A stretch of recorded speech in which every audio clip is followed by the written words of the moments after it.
Okay, hi guys, hope you're all doing well. Craig Turner here from YamYam Retro Gaming.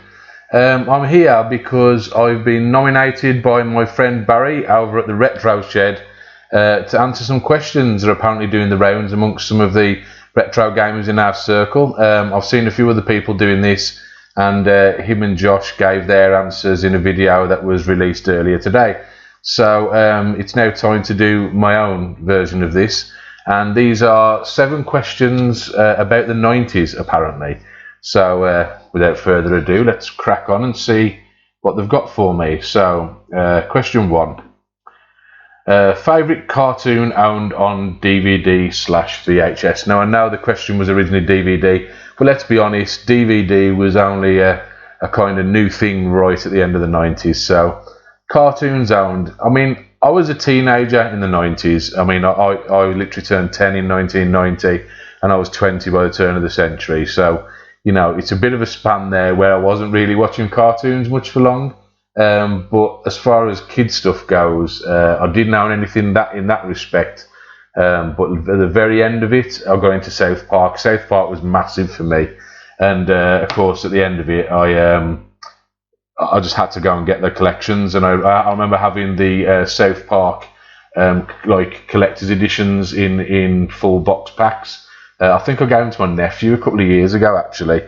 But they're really cool because the later DVD releases didn't have these wicked intro parts done by Matt Stone and Trey Parker. And I mean, I was a big fan of South Park. It's not as good in recent years.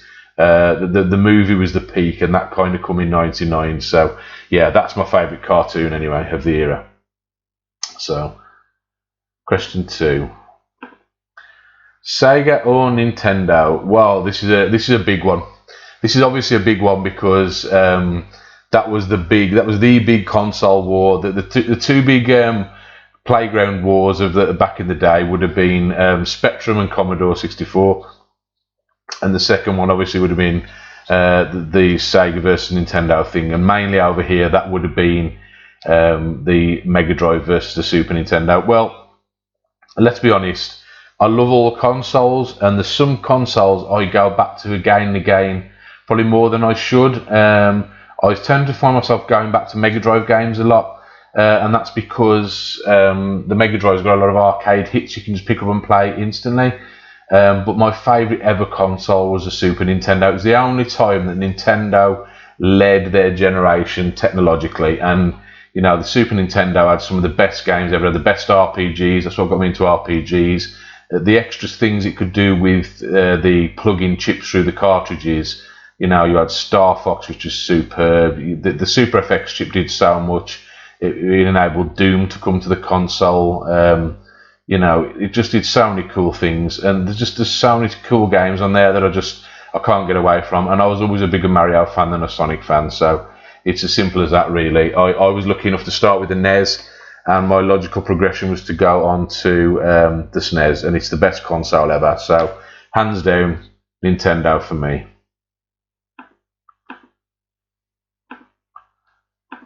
Question 3: Favorite console game? Right, so this is an extremely difficult one to answer because, let's face it, the 90s were my main gaming years, and obviously with that being my main gaming years, it's inevitable that most of my favourite games of all time happened during that time.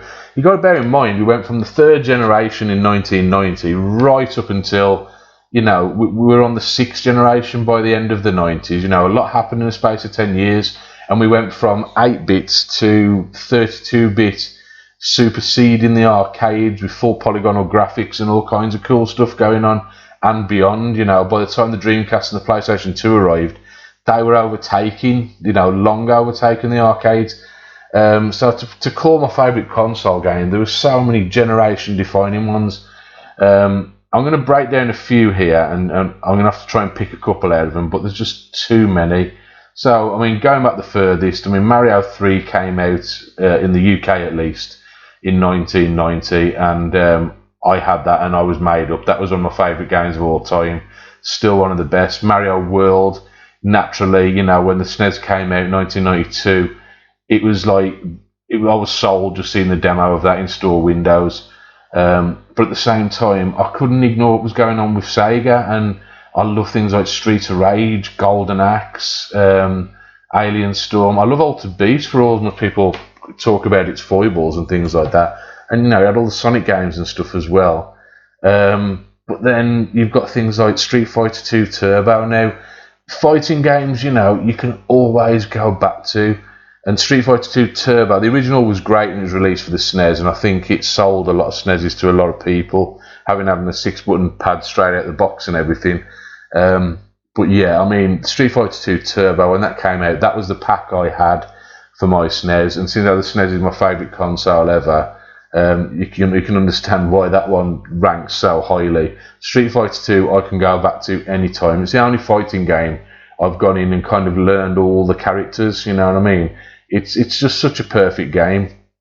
But then you move on, and like I mentioned Star Fox already, I didn't appreciate it when it first came out, and then as time went on I was like, oh my god, it's such a brilliant game. And I started looking then, obviously, when I moved into the 5th generation and the proper next gen systems. You got like the Resident Evil series, Resident Evil 3, one of my favourite games of all time. Gran Turismo 2 was one of the best racing games ever. So was Ridge Racer, and you had 3 of that. Well, so you had 4 of those on the PlayStation in that time. But then, of course, you got Final Fantasy 6 on the SNES, Final Fantasy 7 on the PlayStation, which is one of the best games of all time.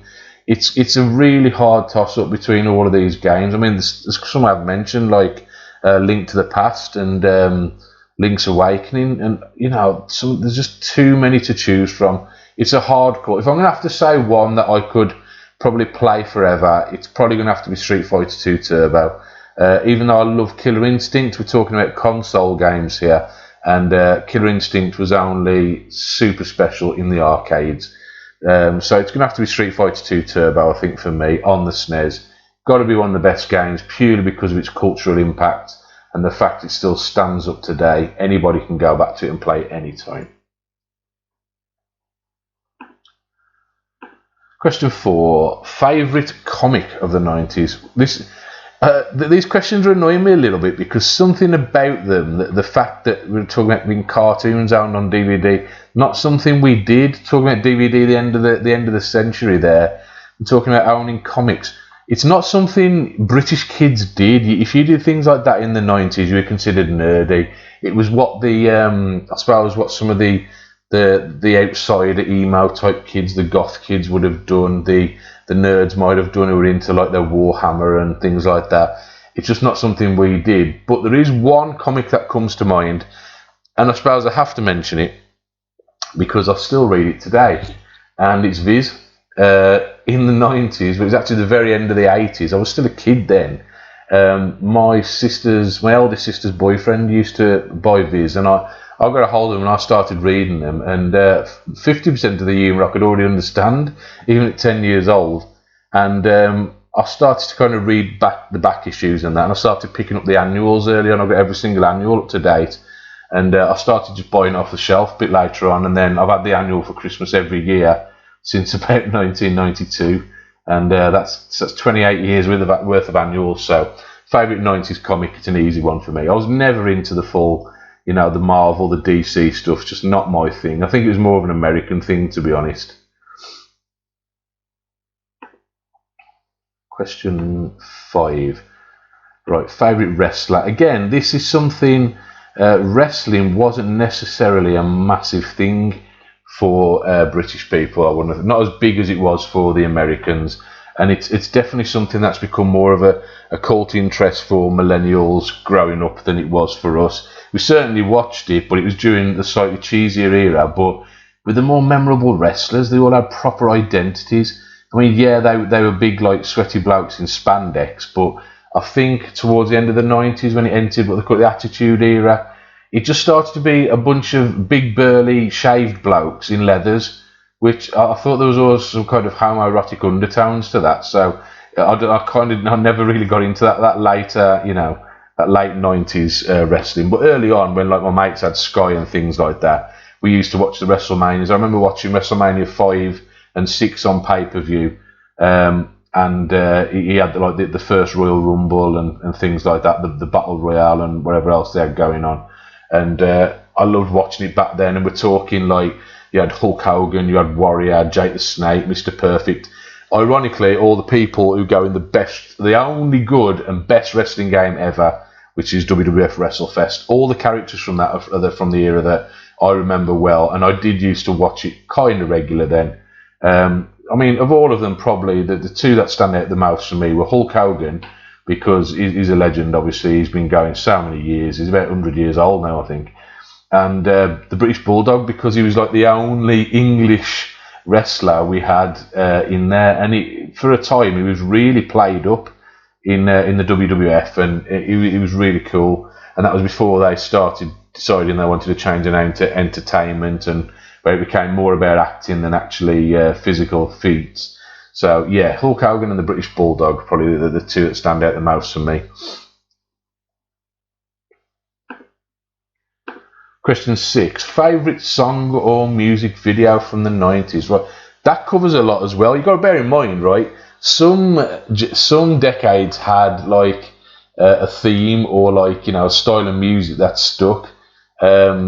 The 90s, so much change. You had the whole Y2K aesthetic, you know, you had the changing face of technology, you had, you know, a maturing audience of people who could actually afford to buy their own entertainment. So you went through a big span, and we started the early 90s with some cheesy pop stuff, rave culture.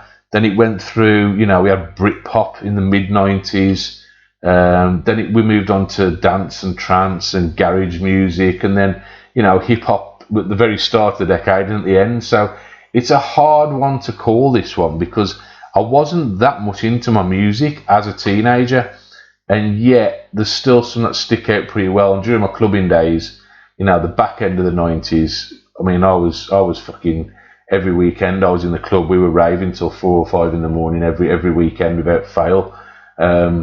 So, you know, there's a lot that sticks in mind. But if you talk, so I'm going to refer more to music videos than music. The one that stands out so much for me was "Smack My Bitch Up" by the Prodigy, and that's purely because it was so controversial when it came out.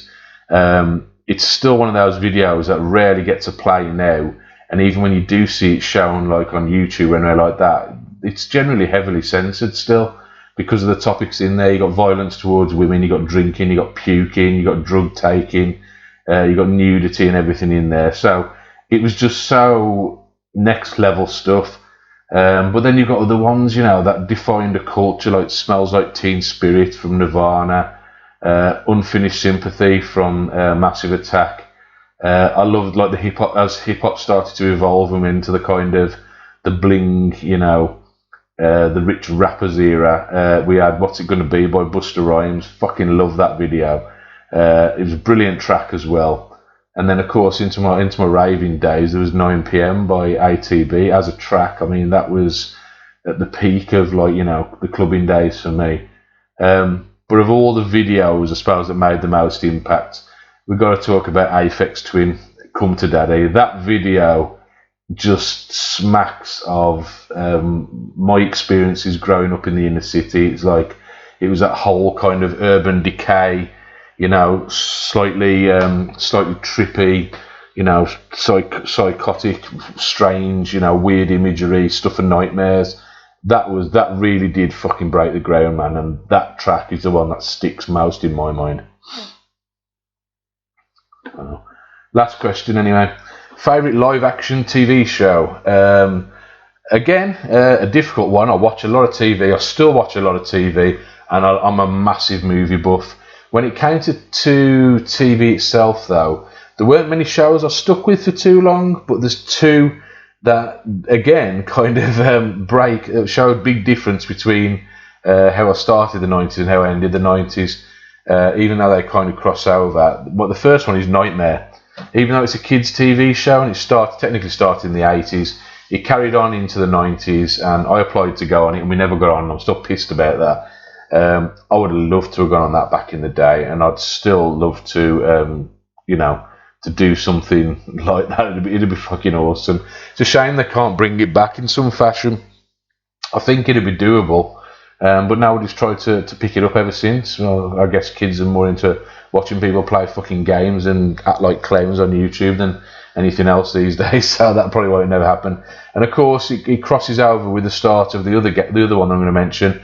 And I'm not ripping you off, Barry. You were totally right. X-Files. X-Files was the show of the 90s for me. I mean, it marked, you know, a changing culture when people started to question, you know, more about like the government's involvements, and you know, it wasn't the old tinfoil hat thing. It was the fact that people were opening their eyes more. It had a wicked sci-fi edge to it. You know, it played into a lot of the cult things, you know, and it crossed a lot of barriers. And yeah, it did get stupid in the later years, but it did carry on till 2001 or 2002, I think it was in the end. So you know, it had a good run of about was it 9 years, I think, altogether.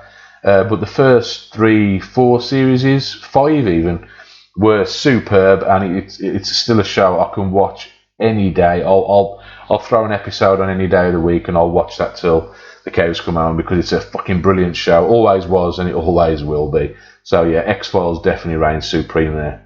So that's it for the questions, guys. Just 7 questions, and I've rambled on a little bit, but yeah, just that gives you a little bit of insight into me and where my thoughts kind of lay in the 90s. I went from a squeaky little kid at the start of it to being, you know, full-grown bloke by the end of it, and continued growing afterwards. So yeah, that was me in the 90s, and that was my 7 questions for the 90s. On the back end of this, I've been told I'm supposed to nominate 2 people. I can't nominate 2 people. Most of the tubers and people who do video recordings like this that I know have already done it, so I don't really know who to nominate. But the one I've checked, and I don't think he has done, I'm going to nominate Ant Harper, RetroGamesCollector. He has got his YouTube channel, and he'll also be on Facebook as well. So I nominate you, Ant, and I want you to answer these same 7 questions and do it in a video reply. Make sure you give a shout out to the person you're going to forward it on to. But anyway, good night, guys. Take it easy.